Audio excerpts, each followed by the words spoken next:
사랑의 아버지 하나님, 거룩한 날 주의 백성으로 하여금 주의 몸된 전에 나와 예배로 영광 돌리고 찬양으로 경배드리게 하시니 감사합니다.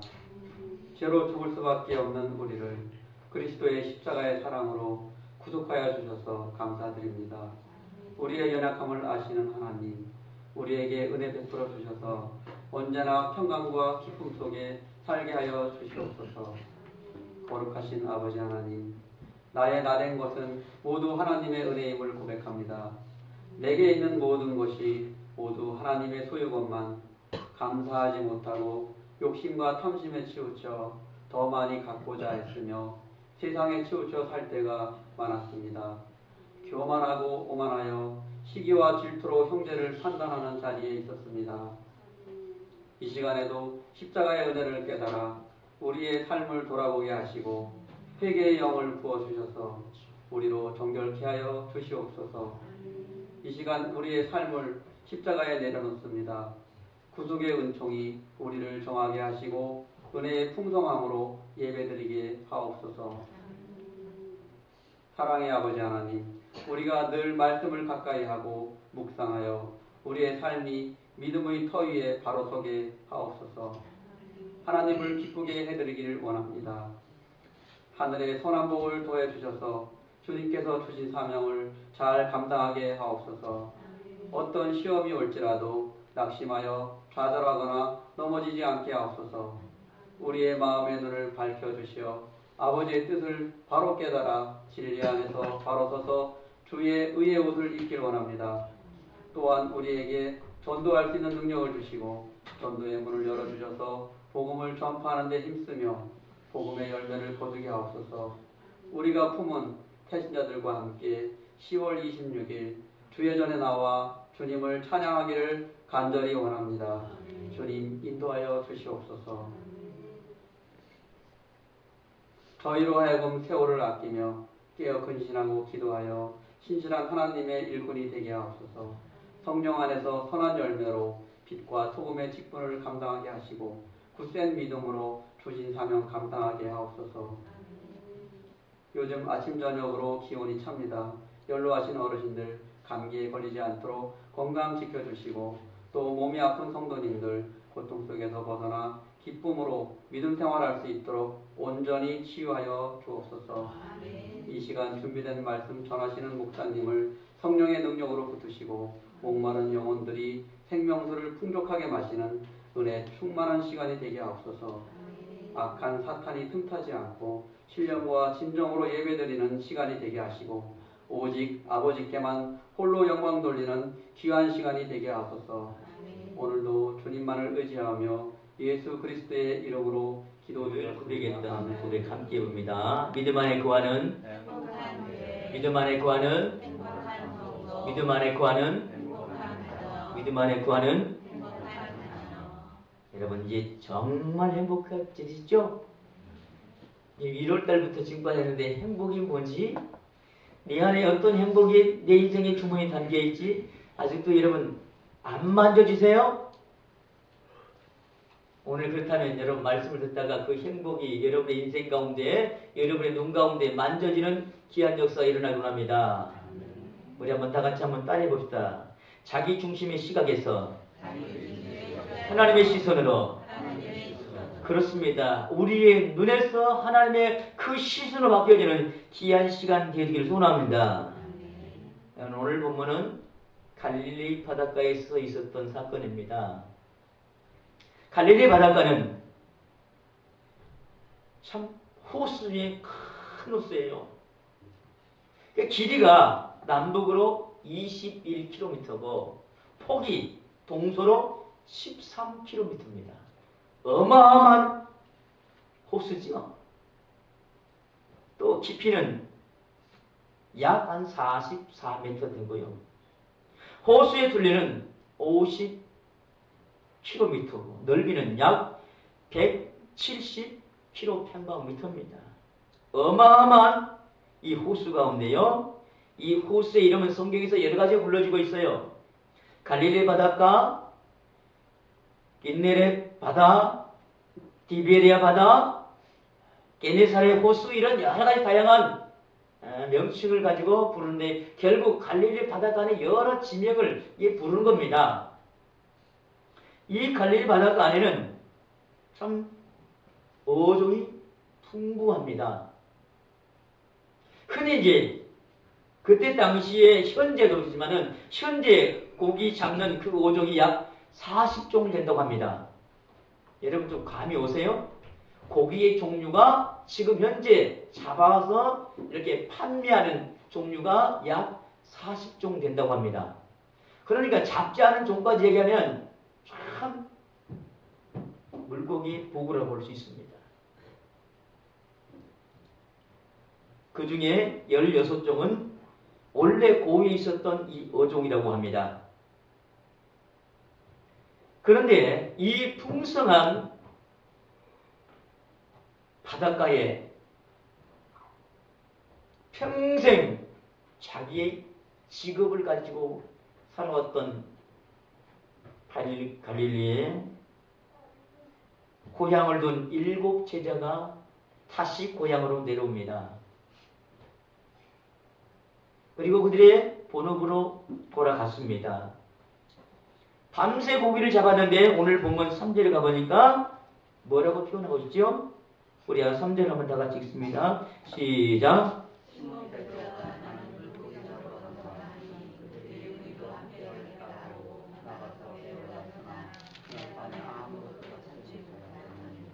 그날 밤에 얼마나 잡았지요? 아무것도 한 마리도 잡지 못했다는 표현을 쓰고 있습니다. 여러분 그 많은 고기 가운데 왜 이렇게 잡지 못했을까요? 3년 동안 휴업하고 고기 잡는 법을 잊어버렸을까요? 여러분 이들은 고기 잡는 일이라면 둘째가라면 서러울 정도로 가장 탁월한 어부였습니다. 아니 전문가였습니다. 여러분 저도 마찬가지예요. 그 많은 풍성한 고기가 있는 곳에 그물 한 번만 내리면 피렘이라도 한 마리 안 잡혔을까요? 저는 낚시도 잘 못해요. 근데 가면 낚시로 한 마리 못 잡을까요? 몇 해 전인가 어느 호수에서 저수지에서 고기를 잡았습니다. 한 2-3시간 잡았는데 큰아들과 함께 갔어요. 근데 큰아들이 한 마리 잡더라고요. 저 많은 놈 하나 잡더라고요. 지형도 모르고 아무것도 모르는데 낚싯대를 들여내니까 잡히더라는 거예요. 그러나 그때 당시에 어종이 풍성한 곳에 낚싯대만 들여내면 누구나 잡을 수 있을 겁니다. 그런데 웬일입니까?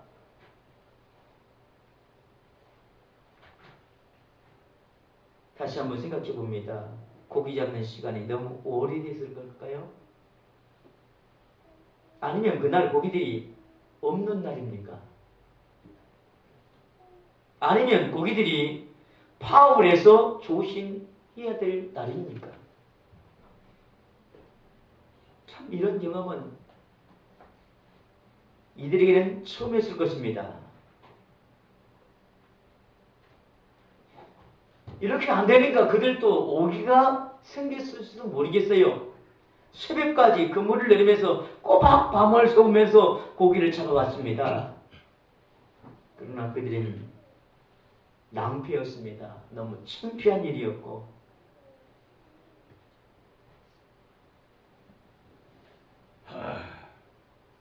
이러한 풍성한 곳에 고기를 한 마리 잡지 못했다는 것은 너무 슬픈 일이 아닙니까? 꼭 이와 같습니다.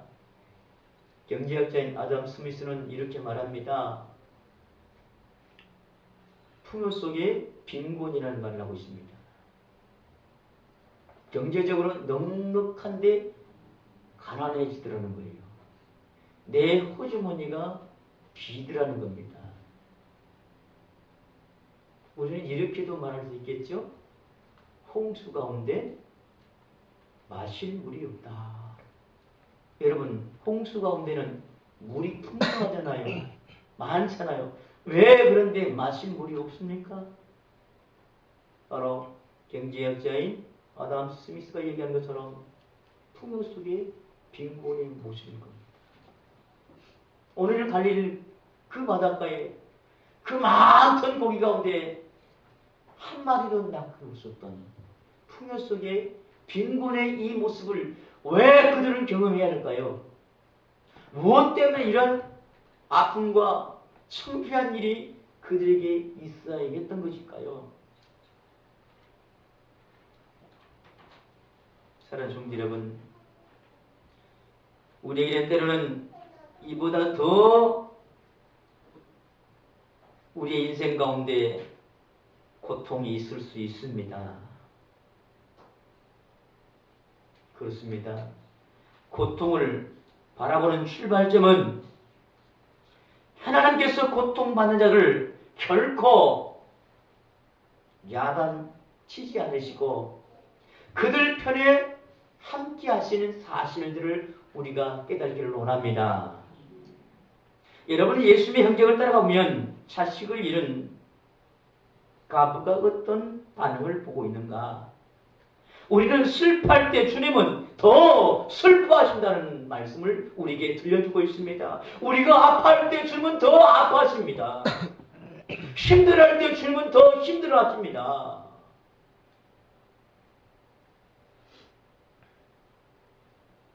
사랑하는 성도 여러분,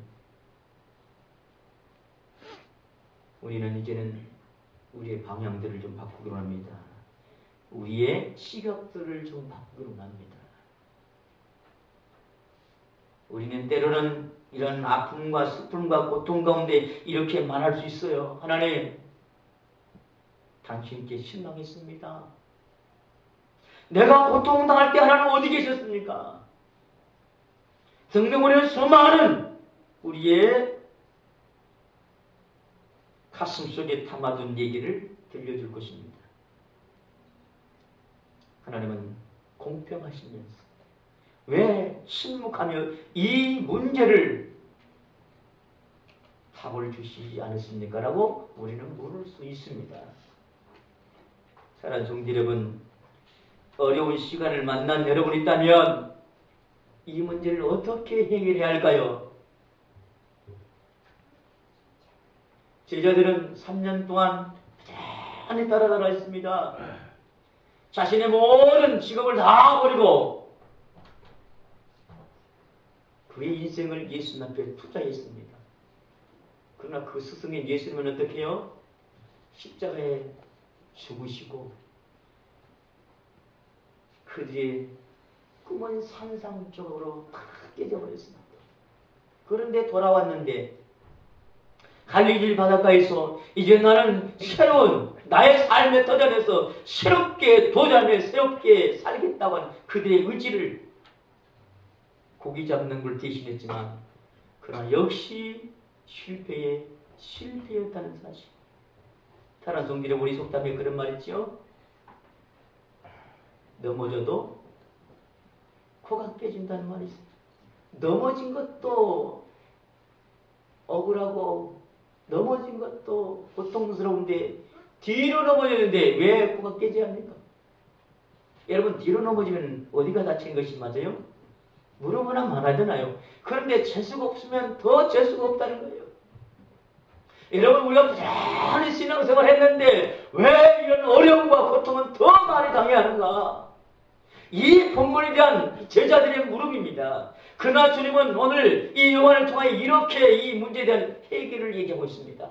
오늘 우리의 인생도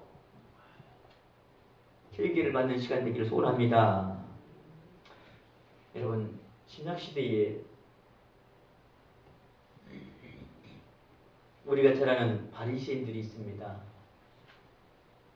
바리새인이라는 명칭은 예수님을 십자가에 내몬 사람들, 이선적인 종교 생활을 통해서 예수님을 혹독하게 비난한 사람들이라는 표현을 쓰고 있어요. 그러나 이 바리새인이라는 이 이름은요, 정말 좋은 의미를 가지고 있어요. 구별된 사람들, 분리된 사람들이었습니다. 다시 말씀드려, 포로 시대에 이스라엘의 신앙적 지도로 그들을 이끌었던 지도자들입니다. 타락한 이방 문화와 구별된 삶을 살려고 몸부림쳤던 사람들입니다. 말씀을 연구하고 그리고 열심으로 그들의 삶으로 살았는데 왜 바리새인들이 경멸하고 비판의 대상이 되어야 하는가? 오늘 이 질문에 오늘 우리의 모습도 바라보기로 합니다. 가장 올바른 말씀을 알면서 가장 올바른 삶을 살아가지 못한 우리의 모습은 아닌가 생각해 봅니다.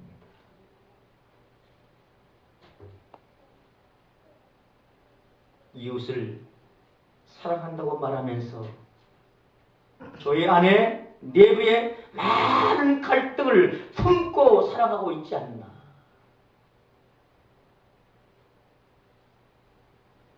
우리 모두가 바리새인 증상을 가지고 있는 것입니다. 아니 오늘날도 더 훨씬 바리새인적인 삶이 오늘 우리 가운데 있지 않나. 오늘 자신을 돌아보는 삶이 되기를 합니다. 여기에 비해 예스라는 그가 예스라 7장 10절에 이렇게 말하고 있습니다. 예스라가 여호와의 율법을 연구하여 균형하며 율례와 규례를 이스라엘에게 가르치기로 결심하였었더라. 그러니까 제2차 포로 귀환을 이끌었던 제사장교 학사였던 예스라는 한마디로 바리새인의 온주와 같습니다. 무너진 성전 중심의 신앙을 세계를 세우고 율법 중심의 신앙의 체를 세우는 이 전환점을 이루었던 예스라입니다. 그는 율법을 연구하고 가르친 일에 헌신한 바리새인이었습니다. 그러나 예스라는 바리새인이 아니라고 말해요. 바리새인 예스라고 말하지 않습니다. 그 이유가 저는 여기 있다고 생각합니다. 우리가 잊지는 않았지만 예스라 7장 10절에 가보면 이런 표현을 쓰고 있어요. 우리 한번 다 같이 한번 따라해 볼까요? 여호와의 율법을 연구하여 준행하며 여호와의 규례를 이스라엘에게 가르치기로 결심하였었더라. 여기 말씀을 연구하고 이스라엘 백성들에게 가르쳤다. 그 중간에 뭐가 있냐? 준행했더라. 말씀을 연구해서 준행하고 그 준행한 삶으로 그들에게 가르쳤다는 겁니다. 그러나 바리새인은 어떻게 해요? 말씀을 연구하고 가르쳤는데 뭐가 빠졌어요? 중심에 준행이 빠져요. 사랑하는 성도 여러분, 이것이 바로 바리새인과 예스라의 다른 점입니다. 머리는 커졌는데 가슴은 없어요. 우리는 머리도 커지고 가슴도 뜨거운 사람들이곤 합니다.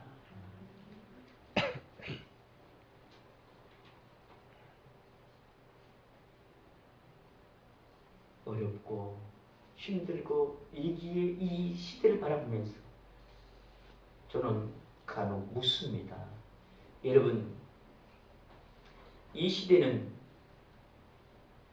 시대가 어려운 겁니까? 아니면 무엇 때문에 이렇게 힘들죠?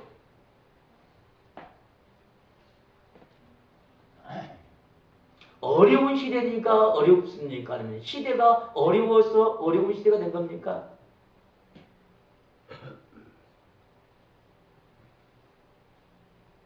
참 위기라고 말합니다. 우리는 이 위기 가운데 예스라를 닮은 예스라를 인지해야 됩니다. 예스라엘 같은 사람이 되길 원합니다.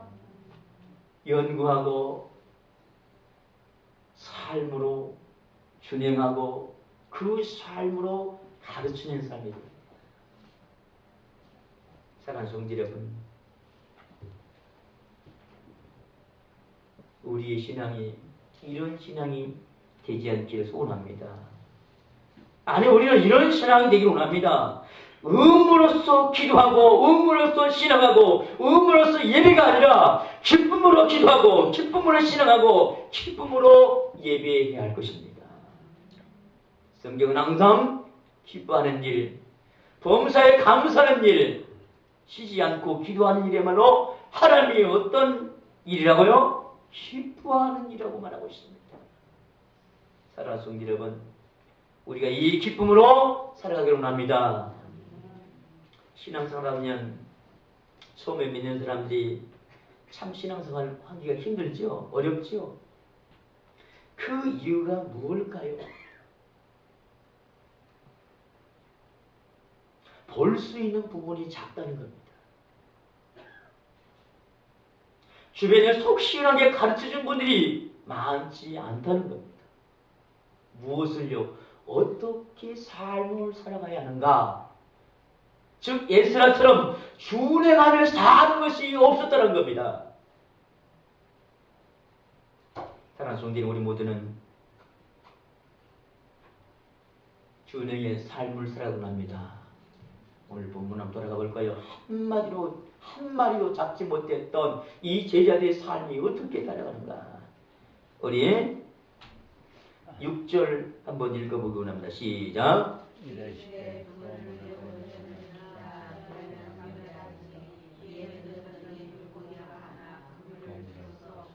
아멘. 여러분, 방금 전행과 지금과 차이가 뭐죠? 3절과 6절의 차이는 뭐죠? 3절과 6절의 차이입니까? 하나도 잡지 못했고 지금은 6절은 뭐라고요? 그물을 들 수 없도록 잡았다. 또 한번 봅시다. 11절 한번 9절 11절 한번 읽어봐요. 8절 11절 읽어봅시다. 시작.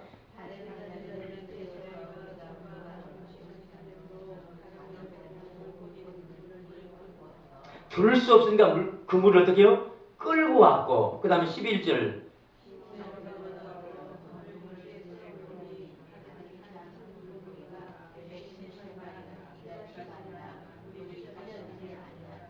아멘. 큰 물고기가 113마리 153. 사랑하는 성도 여러분, 이 많은 고기가 있었는데 어떻게 해요? 그물도 찢어지지 않았더라. 참 신기한 일이죠. 어떻게 이러한 일이 일어날 수 있는가? 그 방하고 지금 세력하고 차이가 뭡니까? 그 단초는 바로 여기 있습니다. 우리가 읽어보았던 것처럼 오늘 6절 한번 다시 한번 읽어봅시다. 시작.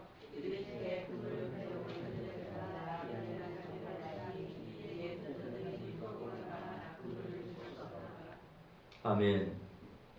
여러분,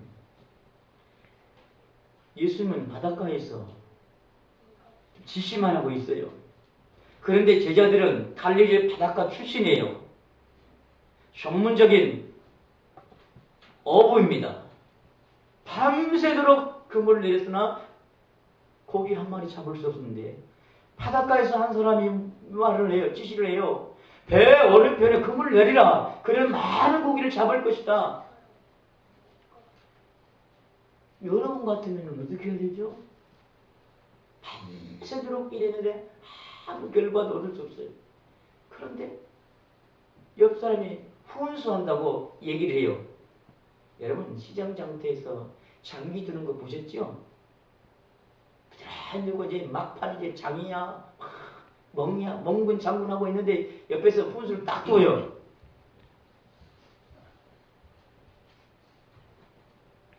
근데 그 훈수가요, 뱀뱀잖아요. 해본 것도 아니고요, 안 해본 것도 아니고요, 다 해봤거든요. 근데 그걸 꼭 두라는 거예요. 여러분, 두어야 돼요? 말아야 돼요? 이렇게 두면 이미 해봤기 때문에 승산이 없는 거예요. 사랑하는 성도 여러분, 그래서 우리 시각으로 보지 말고 하나님의 시선으로 바라보면 그 말씀에 의지하면 역사가 일어납니다. 오늘 예수 그리스도의 말씀을 통하여 그물을 배 오른편에 던지라 그리하면 잡으리라. 이 말씀이 의지하여 그들이 어떻게 해요? 이에 던졌다. 순종했더니 오늘 고기가 많이 그물을 들 수 없도록 잡았다는 말씀이 있습니다. 사랑하는 성도 여러분, 이것이 한마디로 기적 아닙니까?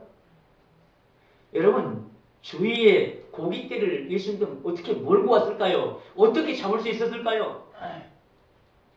그때 마침 또 고기가 이렇게 지나간 데 있을까요?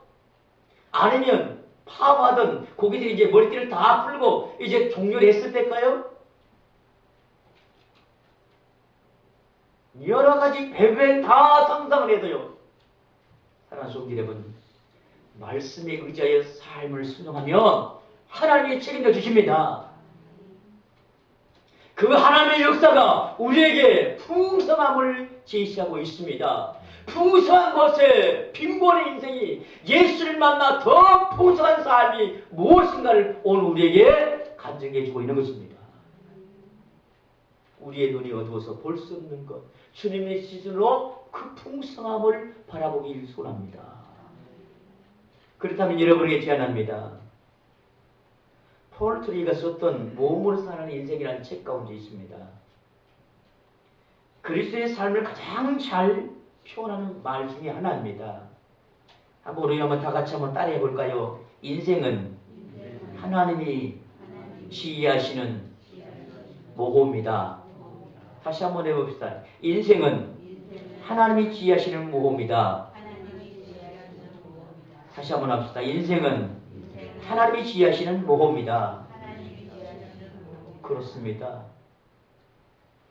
우리는 모험 같은 인생을 삽니다. 그러나 하나님이 지시하는 모험은 가장 아름다움으로 갈릴리 바닷가의 그 풍성함을 누리도록 축복하시는 은혜인 것입니다. 사랑하는 성도 여러분, 이제 문제가 있을 때마다 안 될 때마다 주님의 뜻은 어디 있는가 늘 물으시며 살아가기를 원합니다. 그렇습니다. 오늘 본문을 통해서 다시 한번 이제 말씀을 좀 정리하기를 원합니다. 말씀에 의지하면, 말씀에 순종하면 한 마리도 잡지 못했던 고기도 하나님이 그물 가득, 그물이 찢어지지 않도록 잡게 하시는 하나님이십니다. 갈릴리 바다의 그 풍성을 누리게 하시는 하나님이십니다. 여러분, 이렇게 믿고 의지하며 살기를 원하십니까? 그렇다면 주님이 우리에게 뭘 지금 원하시고 계실까요? 마가복음 12장 31절에 이렇게 말합니다. 내 이웃을 내 자신과 같이 사랑하라 하시는 것입니다. 이보다 더 큰 계명은 없느니라. 뭐라고요? 사랑하라. 그리고 주님은 이어서 이렇게 말합니다. 마가복음 16장 15절 또 이르시되, 또 얘기한다는 거예요. 사랑하되 이렇게 사랑하라는 겁니다. 너희는 온 천하에 다니며 만민에게 복음을 전파하라. 할렐루야. 사랑으로 복음을 전하기 원합니다. 예수님의 제자로 살아갈 본분은 바로 주님이 가르친 대로 우리가 최선을 다해야 할 것입니다. 무엇보다도 영혼을 사랑하는 곳에 우리의 시선이 머무르지기 원합니다. 사랑하는 성도 여러분, 이제 초심으로 돌아갑시다. 영혼 사랑과 구원이 우리의 최대의 과제입니다. 특별히 태신자에게 예수의 심령을 가지고 다가가시기 바랍니다. 예수의 그 시선을 가지고 다가가시기 바랍니다. 그럴 때마다 주님은 위기 상황에서 벗어나도록 가장 아름다운 풍성한 삶으로 역사해 주실 겁니다. 여러분, 우리는 때로 그럴 수 있어요. 봄에도 해서 안 됐는데요. 작년에 있어도 안 됐는데요. 이름은 써라 그러니까 썼는데요. 여러분, 쓴 그 자체가 순종입니다. 이제 우리는 그 영혼을 사랑함으로 복음을 전하면 주님이 어떻게 해요?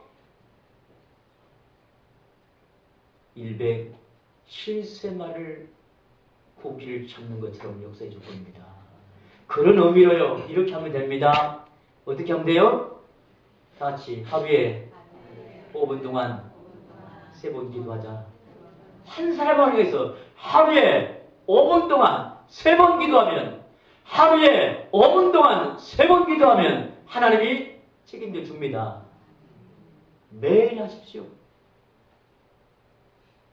이제 오늘 5일이니까 20일 동안 하면 하나님이 안 들어주시겠어요? 그 영혼 안 바꿔주시겠어요? 한 번에 말씀에서 그물을 배 오른쪽에 던지려 내릴 때에 157마리의 고기를 낚은 그 풍성한 하나님이 우리에게 영혼을 사랑하는 그 뜨거운 날짜 하나님이 책임져 주지 않겠어요?